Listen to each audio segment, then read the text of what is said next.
Now we have said that by the inverse transform technique, we can generate random variates from a specified distribution with a known inverse CDF, of course, by using a random number sequence within that inverse CDF function. So we are going to practice this to generate a continuous uniform random variate. Okay.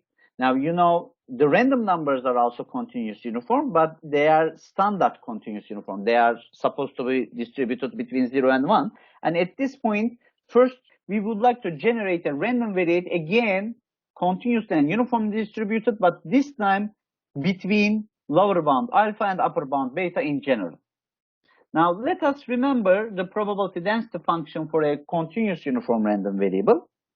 It is what for values between alpha and beta, the lower bound and the upper bound parameter, the PDF is equal to a constant value, which is 1 over beta minus alpha, so that the area under the PDF is equal to 1, and everywhere else, the PDF is equal to 0.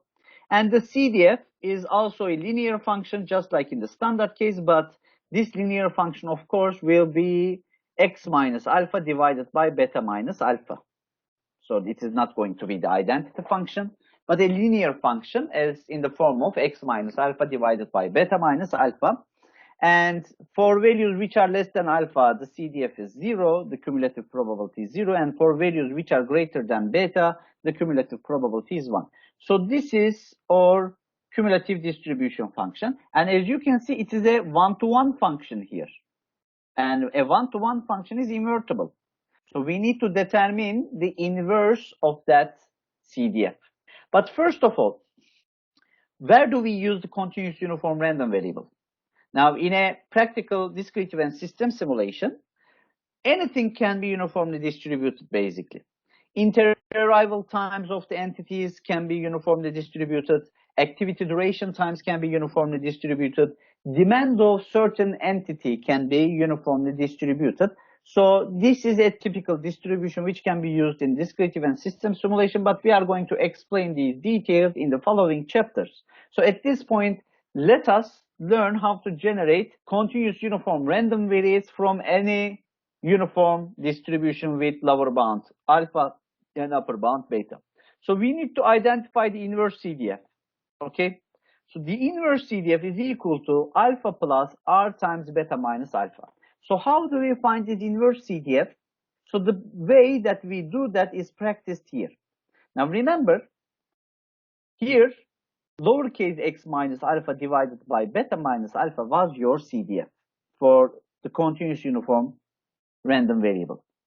So what you are going to do is, instead of that lowercase x, you are going to write capital X as in the form of a random variable, and you are going to make this equal to r. So according to the inverse transform theorem, this is true, right? So we know that fx is equal to r, and r is uniformly distributed. Now, after putting this equation here, what we are going to do is, we are going to leave capital X on one side and everything else on the other side. So this is how you calculate the inverse of a one-to-one function, right? So let's just take the beta minus alpha in the denominator on the right-hand side. So it makes capital X minus alpha equal to r times beta minus alpha.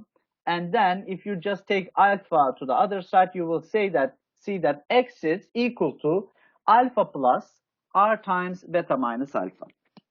Now, this is the inverse CDF of the continuous uniform random variable. That is true. And this is how we are going to convert the standard uniform random numbers into non-standard uniform random variates.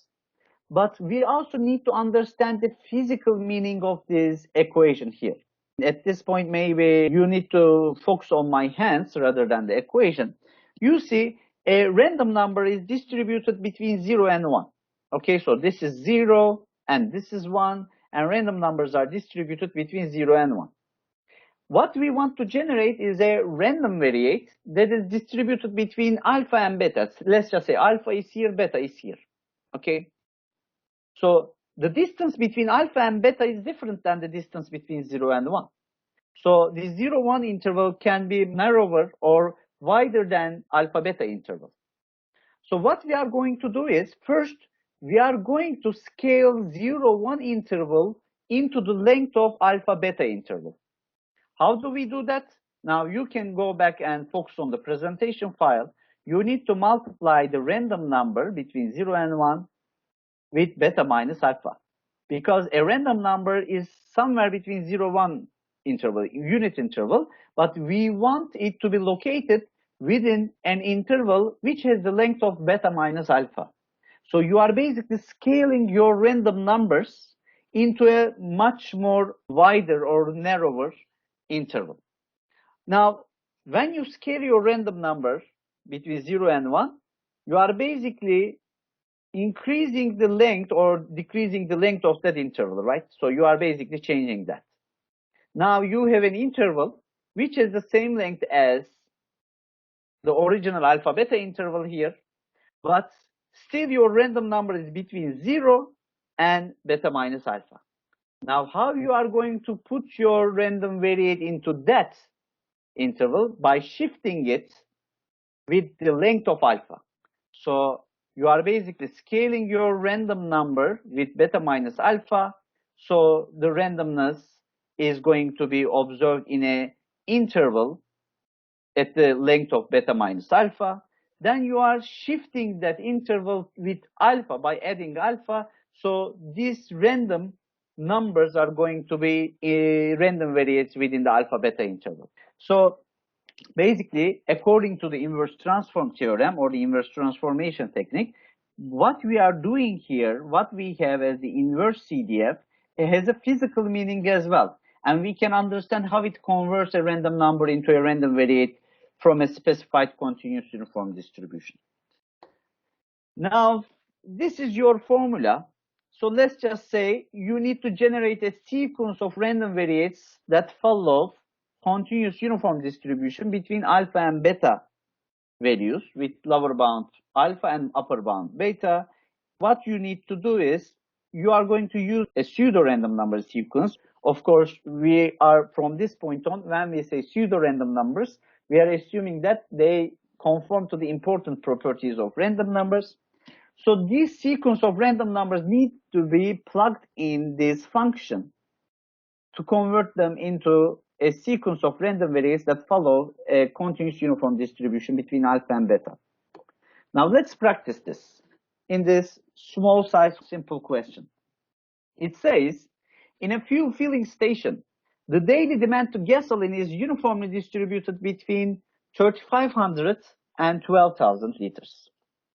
For simulation purposes, we need to generate the future daily demand. Use the following random number sequence to generate daily demand for 2 days.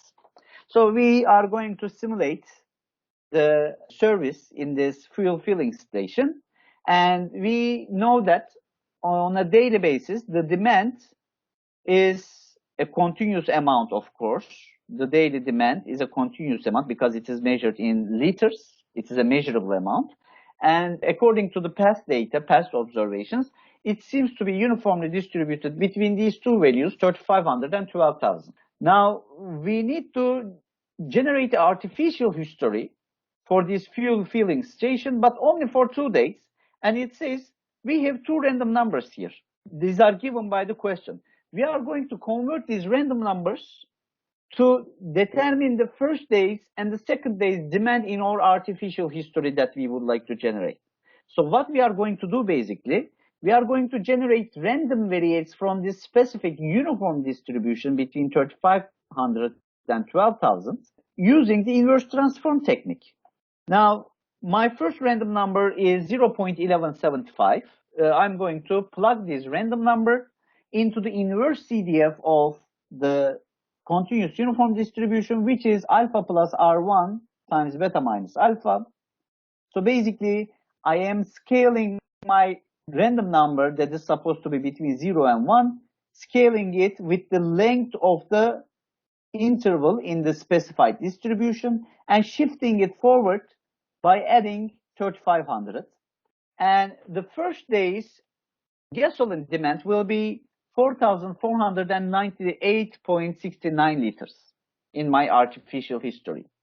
For the second day, I have another random number which is independent from the first number, right? So the random numbers are independent from each other. This means the demands that I generate for consecutive days are also going to be independent from each other. If the input random numbers are independent, then x1 and x2 will also be independent from each other. And x2 is going to be alpha plus r2 times beta minus alpha. Again, this time I use my new random number and scale it again within the interval of the specified distribution and shift it forward with 3500. And the second day's gasoline demand will be 8,639.13.